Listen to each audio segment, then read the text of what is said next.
हम ये सिर्फ मान लें कि ये काम सिर्फ पुलिस का है, तो ये कभी कामयाब नहीं है। प्रशासन को इस जवाबदेही को समझते हुए और आम जन का कॉन्फिडेंस उनको गेन करना पड़ेगा। जो अवैध तरीके से इसका कारोबार कर रहे हैं, उस पर पूर्णतः अंकुश लगाएं। नमस्कार, मेरा नाम आलोक है। आप लाइव स्ट्रीम देख रहे हैं। बिहार में शराबबंदी कानून को लेकर के चर्चाएं हो रही हैं, हर तरफ बातें सामने निकल के आ रही हैं। एक तरफ जहां विपक्षी खेमा पलटवार कर रहा है सत्ता पक्ष पर इस शराबबंदी कानून के लचीलेपन को लेकर, वहीं दूसरी ओर नीतीश कुमार ने भी कल कई घंटों तक समीक्षा बैठक की है। लेकिन बड़ा सवाल यह है कि फायदा क्या हो रहा है। नीतीश मिश्रा बीजेपी के विधायक हैं, वरिष्ठ नेता हैं, पूर्व मंत्री रह चुके हैं। क्या होता है, आपके नजरों के सामने सब कुछ चल रहा है, विपक्षी खेमा कह रहा है कि कुछ चीजें मतलब आपसे छुपा हुआ नहीं है, विपक्षी खेमा का हर जगह उपलब्ध है।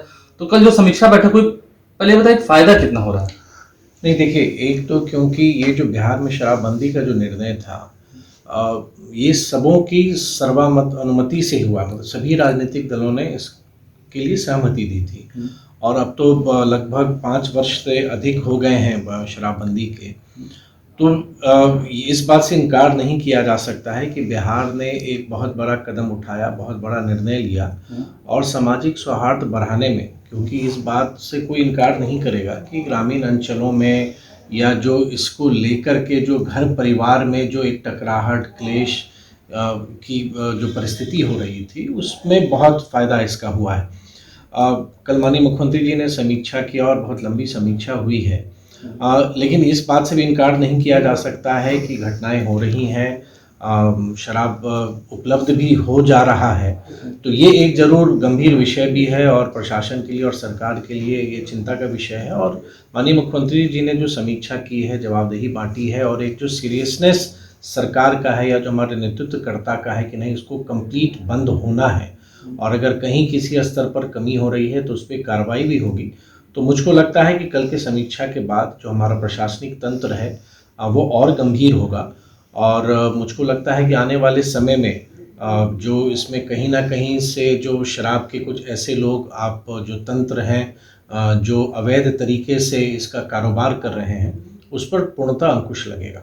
क्या होता है, जैसे कैसे बातें सामने निकल आती हैं, विपक्षी खेमा हर बार ये कहता है कि शराब खुलेआम बिक रहा है, हर जगह होम डिलीवरी हो रही है। तो इस बात से कितने अभी गए हैं, क्योंकि आपको लगता है तो है ना, यह बात आपको हो सकता है मालूम भी हो कि पुलिस की लापरवाही के कारण शराबबंदी कहीं ना कहीं असफल है। कई बार जो तस्वीरें आती हैं वो शर्मसार करती हैं। देखिए, इस बात से आलोक जी कोई इनकार नहीं करेगा कि अगर पुलिस चाह ले और पुलिस अगर मुस्तैद रहे तो किसी सार्वजनिक जगह से या यूं कहें तो मंदिर से किसी का कोई बटुआ भी नहीं ले सकता है।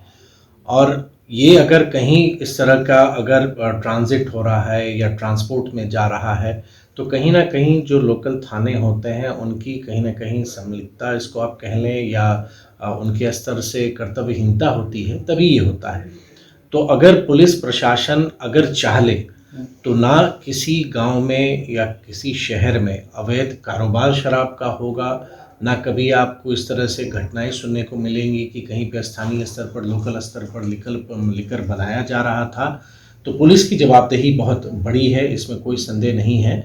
लेकिन ये एक कम्युनिटी पार्टिसिपेशन भी है, मतलब सभी परिवार को, सभी को मिलके इस जवाबदेही को उठाना पड़ेगा। जागरूकता जरूरी है। देखिए, इससे एकदम जागरूकता जरूरी है और जागरूकता के साथ जवाबदेही भी जरूरी है। हम ये सिर्फ मान लें कि ये काम सिर्फ पुलिस का है, तो ये कभी कामयाब नहीं हो सकता। हाँ, लेकिन जनमानस में एक कॉन्फिडेंस प्रशासन को देना पड़ेगा कि अगर वो कंप्लेन करते हैं, क्योंकि मैंने भी देखा है कि अपने क्षेत्र में अगर कहीं कोई लोग शिकायत अगर लेके आते हैं कि फलाना जगह मिल रहा है या उपलब्ध हो रहा है या वो ट्रांसपोर्ट हो रहा है या नेशनल हाईवे से गुजर रहा है, तो अगर वो सूचना प्रशासनिक तंत्र को मिलती है तो उस व्यक्ति की जानकारी को गुप्त रखते हुए कठोर कार्रवाई करनी चाहिए। नहीं तो अगला कोई भी व्यक्ति जानकारी साझा करने के लिए पुलिस तंत्र के पास नहीं आएगा, या तो उसको अपने जान का भय होगा या उसको लगेगा कि हम जो शिकायत करते हैं उस पर प्रशासन गंभीर नहीं होगा। अंतिम सवाल यह है, ठीक है, जब शराबबंदी कानून लागू हुआ था उस वक्त आरजेडी साथ में थी, आप लोग उस वक्त विपक्ष में थे, लेकिन अब आरजेडी का साफ साफ ये कहना है कि सत्ता पक्ष के ही लोग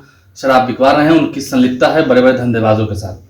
नहीं, देखिए, ये अब विपक्ष का कहना, मेरा तो स्पष्ट मानना है और माननीय मुख्यमंत्री जी की कल समीक्षा जो बैठक हुई बहुत लंबी चली और आप स्वयं अवगत हैं कि उन्होंने किसी भी स्तर पर आप समझ लीजिए कि अगर हमारे प्रशासन का जो सबसे नीचे की इकाई से लेकर सर्वोच्च स्थान तक उन्होंने स्पष्ट निर्देश दिया है कि अगर किसी भी स्तर पर कोई गड़बड़ी है या किसी का इन्वॉल्वमेंट है तो कोई बख्शे नहीं जाएंगे, उन पर कठोर कार्रवाई होगी।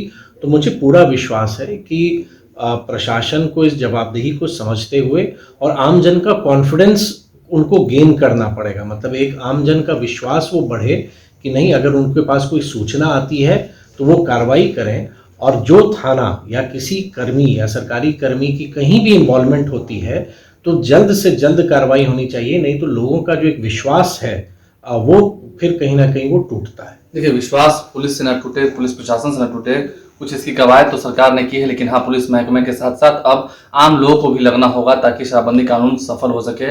मुख्यमंत्री नीतीश कुमार भी कहते हैं कि कुछ लोग होते हैं गड़बड़ करने वाले, हाँ, लेकिन उन पर पुलिस को सख्त होना पड़ेगा। हमारे चैनल को सब्सक्राइब कर लें, साथ साथ फेसबुक पेज भी लाइक करें। धन्यवाद।